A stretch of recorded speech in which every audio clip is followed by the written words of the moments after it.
out of the way, No, you don't need to get out of the way. You can't. No, you're not going to spoil it, are you? Yeah. Oh, look, we got all this junk hanging about. Just because you're younger and better looking than us, there's no need to be modest. Who's that? You're talking about you. Can you see? Yeah, you can see that. Yeah.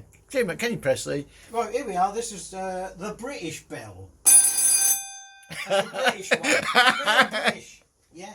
And the innovation chime.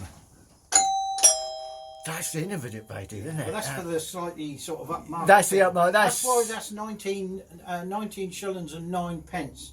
The other one's 16 and 6. And it's trendy white as well.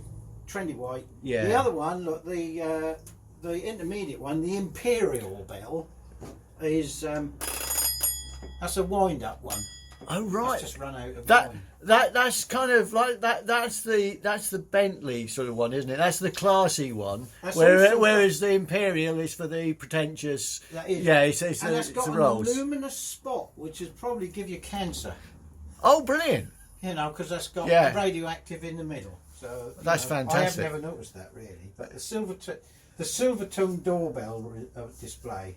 No batteries, no wiring, no electricity. Right. Yeah, that's the way. And luminescence on it for. That's the one I like. The British. That is well, of course. Well, it's proper stiff upper lip, isn't it? You know, top hole. So that's my Henry Cole moment.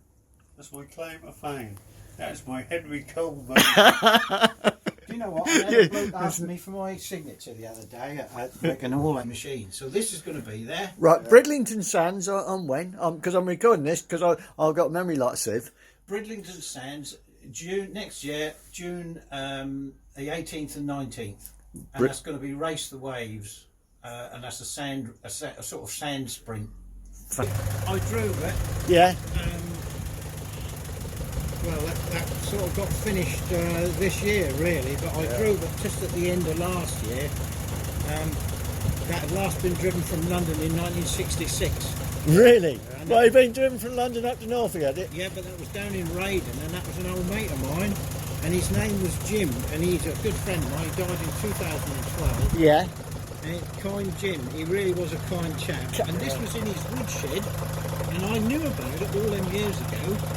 And in 2012, when he died, that got taken because he'd already sold it to someone else before he died. And that was up in Norfolk. And I was talking to that guy, and he said, I got Jim's old car. Well, I took it on. I started restoring the wreck in 2000, and I've got to get it in context. I think that was February 2020. And I could, that was. And that took me about 24 months. Yeah. Well,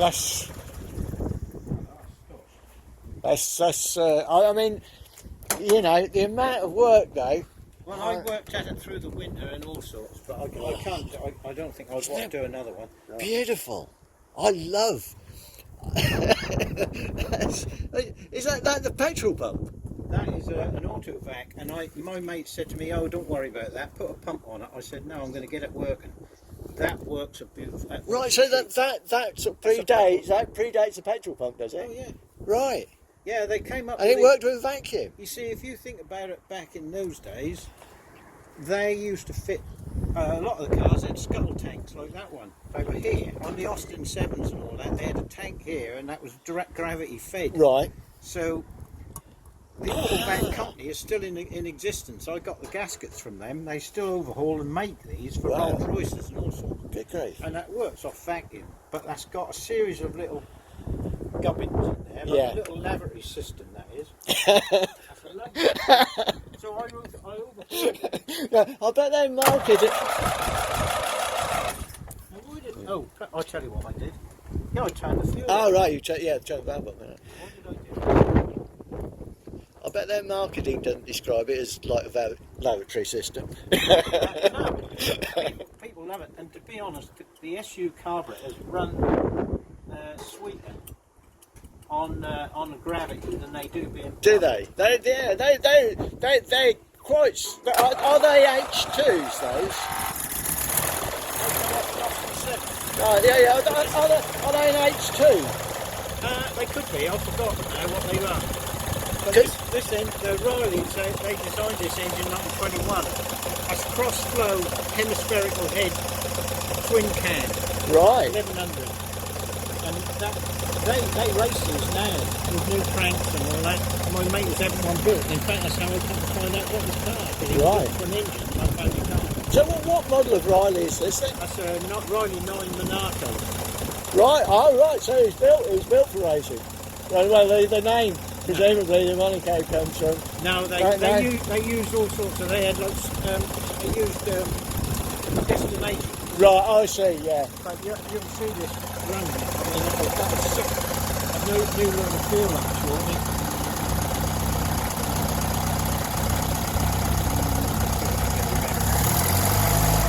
Wow. That tops this up all the time. And then the valve's shut, and then that's for a while. That tops up. Brilliant. Absolutely brilliant.